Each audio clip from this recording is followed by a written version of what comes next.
আমরা অনেক সময় মনে করি যারা ব্লগিং করেন বা দৈনন্দিন জীবনের ভিডিও করেন তারা হয়তো শুধু ক্যামেরা অন করলেন, ভিডিও করলেন আর আপলোড করে দিলেন, কিন্তু ক্যামেরার পিছনের গল্পটা অনেকেই জানে না।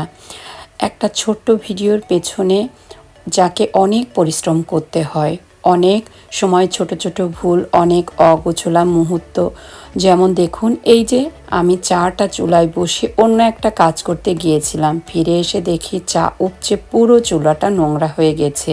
এই দৃশ্যটা চাইলে আমি কেটে দিতে পারতাম, কিন্তু আমি ভাবলাম বাস্তব জীবন যেমন আপনাদেরও সেটাই দেখায়।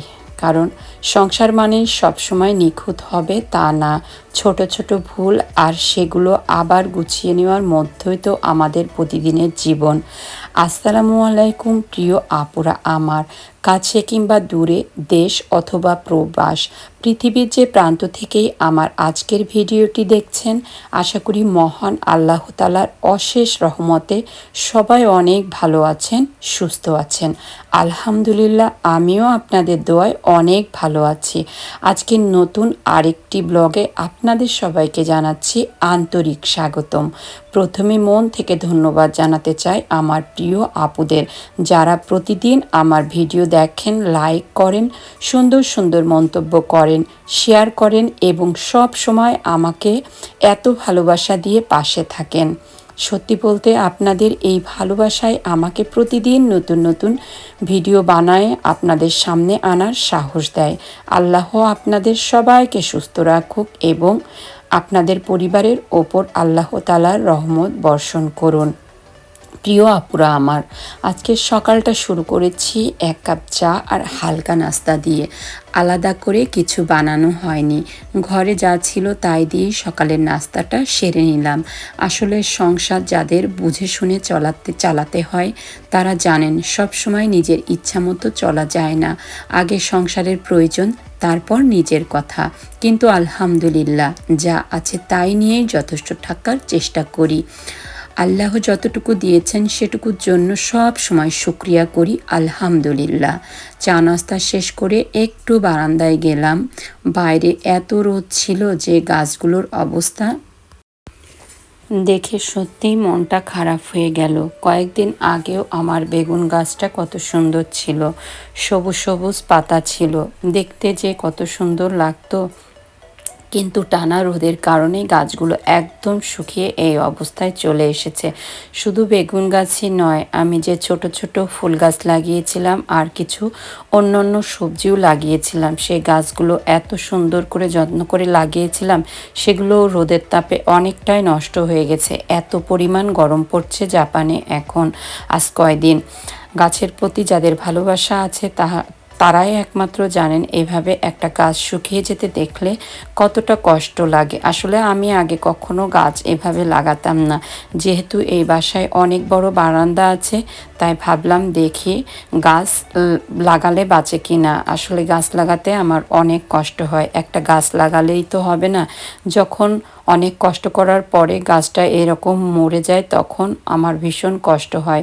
সাধারণত আমি গাছ একদমই লাগাই না, যত্ন করতে পারি না, তাই আসলে তারপরেও আমি হাল ছাড়ছি না।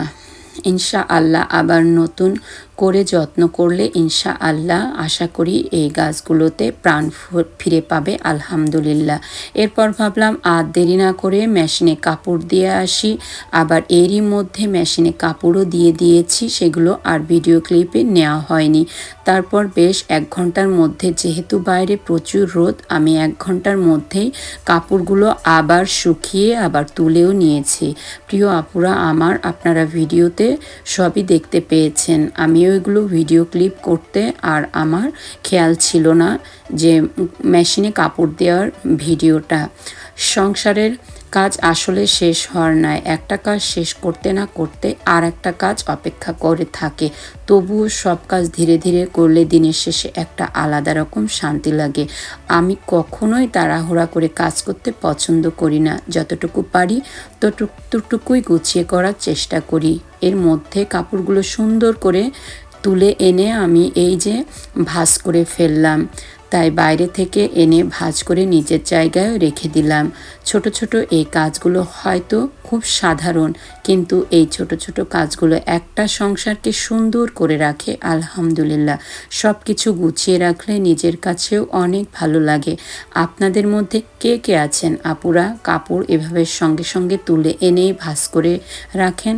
কমেন্টে অবশ্যই জানাবেন। কিছুক্ষণ আগেও রোদ ছিল, যে গাছগুলো শুকিয়ে যাচ্ছিল আপনাদেরকে দেখিয়েছিলাম। আর এই যে দেখুন, হঠাৎ করে ঝুম বৃষ্টি শুরু হয়ে গেল। এখনকার আবহাওয়া এরকমই, কখনো রোদ আবার কখনো বৃষ্টি, কোনো ঠিক নেই। কখন যে বৃষ্টি হবে আমি বুঝতেই পারি না। ভাগ্য ভালো, আমি কাপড়গুলো এরই মাঝে মেশিনে দিয়ে শুকিয়েও ভাঁজ করেও তুলে ফেলেছি, আলহামদুলিল্লাহ। তবে বৃষ্টি দেখতে আমার ভীষণ ভালো লাগে, বিশেষ করে জানালার পাশে বসে বৃষ্টি দেখতে আমার অনেক ভালো লাগে। একটা অন্যরকম অনুভূতি কাজ করে। আমার মতো কার কার আপুরা আপনাদের বৃষ্টি দেখতে ভালো লাগে অবশ্যই এটা কমেন্টে জানাবেন। আর আমার তো এই বাসার পুরো ড্রয়িং রুম থেকেই এরকম ভিউটা দেখা যায়। বৃষ্টি এলেও দেখা যায়, আবার রোদ হলেও এখান থেকেই দেখা যায়। আমার আর বাইরে বারান্দায় দাঁড়ানোর প্রয়োজন হয় না। তো যাই হোক, এভাবে কিছুক্ষণ বৃষ্টি দেখলাম, একটু ভিডিও ক্লিপও নিলাম। তারপর ভাবছি রান্নাঘরেও কিছু কাজ পড়ে আছে, ওইগুলো করতে হবে। তো যাই হোক, চলে আসলাম এবার রান্নাঘরে। রান্নাঘরের কাজ তো প্রতিদিনই থাকে, একটা কাজ শেষ করলে আর একটা কাজ এসে হাজির হয়। তবুও সব কাজ শেষ করে রান্নাঘরটা পরিষ্কার দেখালে মন ভালো হয়ে যায়। আজকের দিনে একটা বড় দায়িত্ব শেষ করতে পেরেছি, এরকমটাই মনে হয়। সংসার ছোট হোক বা বড় হোক, যত্নটা যদি মন থেকে করা যায় তাহলে সব কাজই ইবাদতের মতো মনে হয়, আলহামদুলিল্লাহ। প্রিয় আপুরা আমার, আপনারা যারা শুরু থেকে শেষ পর্যন্ত আমার এই ভিডিওর সঙ্গে আছেন, আপনাদের প্রত্যেককে মন থেকে অনেক ধন্যবাদ। কাজ করতে করতে আপনাদের সাথে এভাবে গল্প করতে আমার ভীষণ ভালো লাগে। আমি সব ভিডিওতেই এই কথা বলে থাকি, মনে হয় আপনারা শুধু দর্শক নন, আমার পরিবারেরই একটা অংশ। আপনারা সুন্দর সুন্দর মন্তব্য করেন, দোয়া করেন, এসবই আমাকে আরও ভালো ভালো ভিডিও বানানোর সাহস দেয়। আল্লাহ আপনাদের সবাইকে ভালো রাখুক, সুস্থ রাখুক। আপনাদের মনের সব চাওয়া আল্লাহ তাআলা পূরণ করুন। আর যারা এখনও আমার এই ছোট্ট চ্যানেলটি সাবস্ক্রাইব করেননি, প্রিয় আপুরা আমার, তারা অবশ্যই আমার এই ছোট্ট চ্যানেলটা সাবস্ক্রাইব করে আমার এই ছোট্ট পরিবারের একজন সদস্য হয়ে যাবেন।